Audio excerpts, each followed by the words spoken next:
2,400 years ago, the Prophet, peace be upon him, said, the Dajjal, from the time of Adam alayhi salam, till the end of time, this entire world, he said, there is no bigger trial, fitna, than the trial of Dajjal. All the way from Adam alayhi salam time to the end of time, everything that's happened in the world, Dajjal is the biggest trial that's going to come to the people.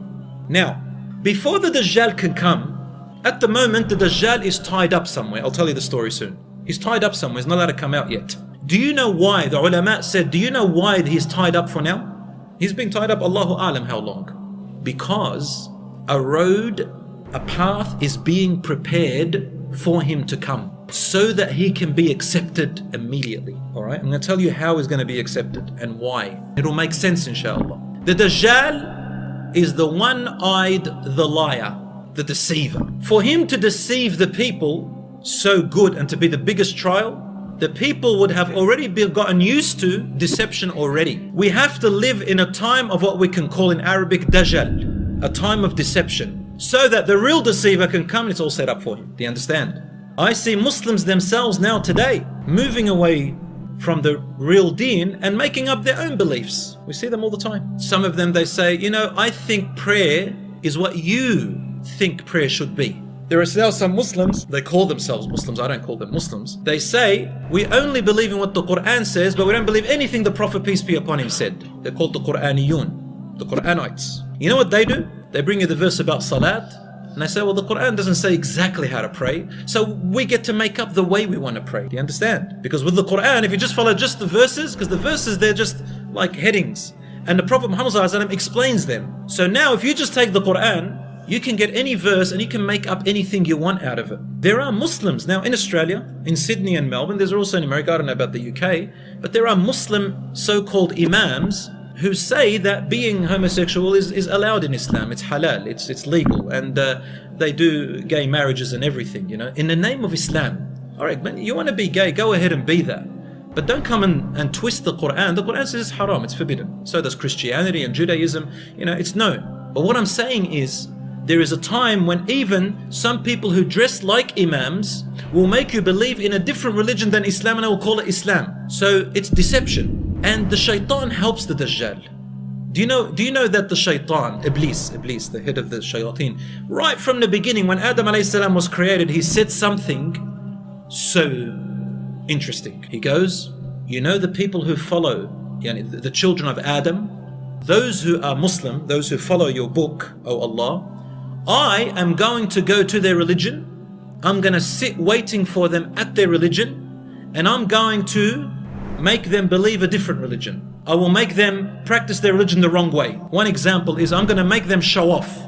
So when they come to pray, they're only doing it to please the people, right? I'm going to make imams out of them who just want to bring people to them so he can show off and look like he's in charge of a big group. I want to make people who they want to just be part of a group like gangs in the name of Islam, but they're not really sincere. The shaitan's going to come up. I'm sorry I spoke about the imam, we're all imams inshallah, but I'm going to say, brothers and sisters, that the shaitan is going to deceive even some imams. He'll deceive you, he'll deceive me. Why? In preparation for the Dajjal. Now the reason I said imam is because of this. Get ready. All the deception has to happen because when the Dajjal comes out, he doesn't call himself an imam. You know what he calls himself? He calls himself Prophet Isa alayhi salam himself. He calls himself Prophet Isa. The Dajjal calls himself, I am Prophet Isa, but he's lying. Listen to what the Prophet ﷺ said. He said, one night, going on Isra wal Mi'raj. So he said, Jibreel alayhi salam took me to the Kaaba, and I was praying at the Kaaba. This hadith is in Sahih Muslim for whoever wants to see it. And then after I finished, I looked to my right or left, and I see a young man. His hair is nice and long. It comes up to his shoulders. It's neither too straight nor too wavy. And it looks like water is on it, but it doesn't really have water. So it's got really beautiful, silky, shiny hair. And his face, his features is dark, Adami, which means he's got a dark features. And he had two people with him that he was putting his hands on their shoulders. And I liked the way he looked. So I asked Jibreel, who is that? And Jibreel said, that is your brother, Isa alayhi salam. Isa ibn Maryam. The real Isa. He goes, then I looked to the other side and I saw another young man. And this young man, he was one of the biggest sizes that I've ever seen. He wasn't tall, but he was just big. And his hair was very coarse, very rough hair. And one of his eyes, the right eye, it was bulging like a grape. You know the black part, you know the iris, you know the inside. It's like a sultana. He can't see from it. It's gone. So he can't see from it. It's blind from the right eye. And the left eye, he also called it in another hadith, he says it's a'war as well. A'war means it's deformed. So you're going to see hadiths which Prophet ﷺ said his right eye is deformed. Sometimes we'll say his left eye is deformed. What it means is that the right eye, he cannot see from it, mutfi'ah, he doesn't see it. And the left eye also looks unusual. It's got like a piece of meat under it, and it doesn't look normal. I think he even has a different color, but he can see from it. So both his eyes are deformed. They don't look normal. But one, the right eye can't see from it, the left eye can see from it. That's why he's called al-A'war al-Dajjal, the one with the deformed eyes. It doesn't necessarily mean the one-eyed Dajjal. You know how sometimes they put on the movies a big, what do you call it, cyclops. You know the cyclops with one big eye here? Yeah, you've seen them on Lord of the Rings? Big cyclops. So it's just connecting with the young ones. So he's got a big eye. That's not what the Dajjal looks like. The Dajjal, he sees with one eye, which is the left, but both his eyes are deformed, okay? So Prophet ﷺ is describing him to us so well. Anyway, he says, and he had two people and he was, leaning on their shoulder. And the Prophet ﷺ said, "Oh Jibreel, who is that?" And he said, "That is Al-Masih Ad-Dajjal." In another hadith, he actually said something else. Said, Isa ibn Maryam is Al-Masih As-Sadiq, or As-Siddiq, which means the Masih, which means the Messiah, but he is the truthful Messiah. And then he turned to the actual Dajjal and he said, he's also the Messiah, he said Messiah, but he is the lying Messiah. And Masih has several meanings. The ulama gave it 30 different meanings, maybe even 40 or 50. But one of the main meanings means, for Dajjal, Mamsuh al-Ayn comes from Masih, which means his eye is wiped off, he can't see from it. Other scholars they also said, which is also correct, he said Masih meaning he will travel the entire world, or spread out through the world. So, when the Dajjal comes out, the world is ready for him.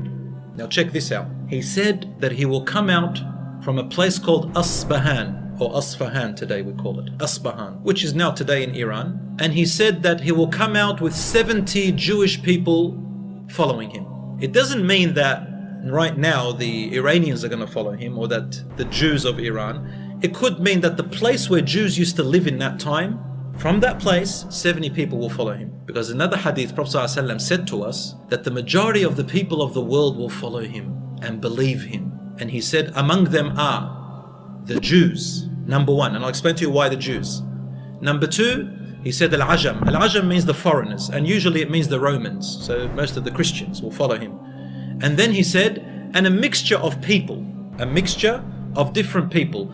Among them are the uneducated nomad people, desert people who don't have much education. And subhanallah, I'm just quoting the hadith, he said, and also a lot of women will follow him, which is quite interesting to tell us, because in the social media today, social media world, isn't it a really fake world? Is it a fake world or not? So much filters, so many people who think that by getting so many likes that they're somehow important now. You can show yourself, excuse me for the expression, you can show yourself licking the tongue of a dog and you'll have so many likes from it. You can, like, the more stupid you do things, the more people give you likes and the more people copy you.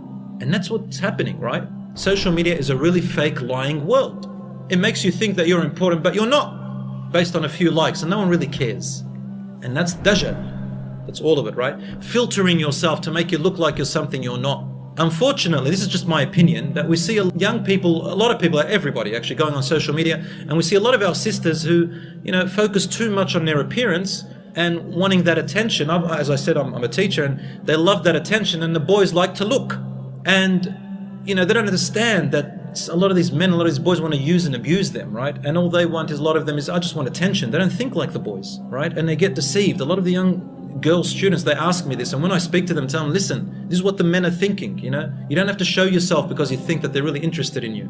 They're just interested in your body or something else. So don't let them be like that. And if you want to do something, if you want to test any guy, go up to him if he's using you and say to him, the way you want, what you want from me, would you want from your sister?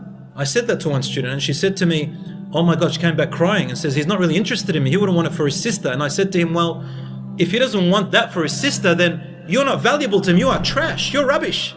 The day when he treats you as valuable as his own sister, then it really means that he really is interested in you. By the way, they're only 15 years old. They just hatch out of the egg. What was a 15-year-old going to do? I said, wait till you get married one day, inshallah. Marriage is halal. It's okay to like her, but you got to keep things halal.